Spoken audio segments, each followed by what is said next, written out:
Bismillahirrahmanirrahim. Assalamualaikum warahmatullahi wabarakatuh. Salam sejahtera, shalom, om swastiastu, namo buddhaya, salam kebajikan bagi kita semua. Bayangkan sebuah malam kelam ketika bumi berguncang atau ketika air bah datang menerjang. Di tengah sirine yang meraung dan kepanikan yang menjalar, siapakah sosok yang berdiri di garis paling depan, menahan lelah, membalut luka, dan menjadi sandaran bagi jiwa-jiwa yang rapuh? Ya, mereka adalah perawat. Namun, izinkan saya melempar sebuah pertanyaan reflektif kepada kita semua yang hadir hari ini. Apakah perawat hanya dilahirkan untuk menjadi pelaksana teknis di lapangan? Apakah suara perawat hanya boleh terdengar di ruang instalasi darurat, namun senyap di ruang rapat penentu kebijakan? Hari ini saya berdiri di sini bukan hanya sebagai seorang mahasiswa keperawatan, tetapi sebagai the voice of resilience, suara ketangguhan yang ingin menegaskan bahwa sudah saatnya perawat melangkah lebih jauh dari medan bencana menuju meja kebijakan. Hadirin yang saya hormati, manajemen bencana bukan sekedar tentang seberapa cepat kita mendirikan tenda darurat atau seberapa banyak sembako yang kita bagikan.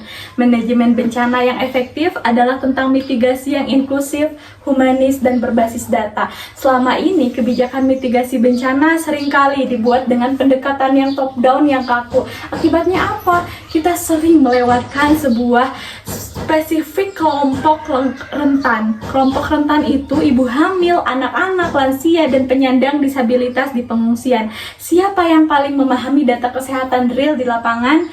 Ya, perawat. Berdasarkan data empiris, perawat adalah komponen tenaga kesehatan terbesar di dunia, termasuk di Indonesia. Kita memiliki keunggulan yang tidak dimiliki profesi lain. Kita menguasai data klinis sekaligus memiliki empati psikososial yang mendalam. Ketika perawat absen di lapang dalam perumusan kebijakan manajemen bencana, baik di tingkat rumah sakit hingga tingkat nasional, maka sistem mitigasi yang lahir akan menjadi sistem yang kehilangan jiwanya, sistem yang gagap merespon kebutuhan nyata manusia. Hadirin yang saya hormati, oleh karena itu di era digital yang bergerak begitu masif ini, kita memerlukan transformasi peran. Perawat bukan lagi sekedar followers, melainkan decision maker. Saya menawarkan sebuah arah baru, integrasi perspektif keperawatan dalam cetak biru kebijakan bencana nasional. Bagaimana caranya? Pertama, perawat berbasis data keperawatan atau nursing data driven policy. Kita harus memanfaatkan teknologi digital untuk mengintegrasikan sistem informasi asuhan keperawatan bencana dalam dashboard Badan Nasional Penanggulangan Bencana atau BNPB. Data kerentanan kesehatan masyarakat harus dipetakan perawat sejak masa pra-bencana. Kedua, perawat sebagai arsitek evakuasi inklusif. Perawat harus terlibat aktif dalam perencanaan tata ruang pengungsian yang ramah kesehatan, memastikan sanitasi yang mencegah wabah penyakit, dan menjamin manajemen logistik obat-obatan yang presisi. Ini bukan lagi sekedar mimpi, ini adalah tuntutan zaman. Menolak melibatkan perawat di meja kebijakan bencana sama saja dengan mengabaikan mata dan telinga terbesar yang dimiliki oleh sistem kesehatan kita.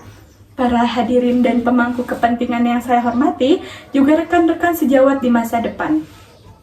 Menjadi the voice of resilience bukan berarti menyuarakan kebenaran bahwa keselamatan publik tidak bisa ditawar. Perawat adalah kunci untuk menciptakan ketangguhan bangsa yang inklusif dan humanis. Mari kita ubah paradigma lama, tangan perawat tidak hanya kuat untuk memasang infus dan membalut luka, tetapi juga harus tajam dan visioner dalam memegang pena yang menandatangani kebijakan keselamatan publik. Saya Indah Handayani menyuarakan resonansi perubahan ini dari garis paling depan pelayanan menuju arah baru kebijakan bencana yang lebih responsif dan bermartabat. Terima kasih. Salam tangguh, salam sehat, salam kemanusiaan. Saya pamit undur diri. Wassalamualaikum warahmatullahi wabarakatuh.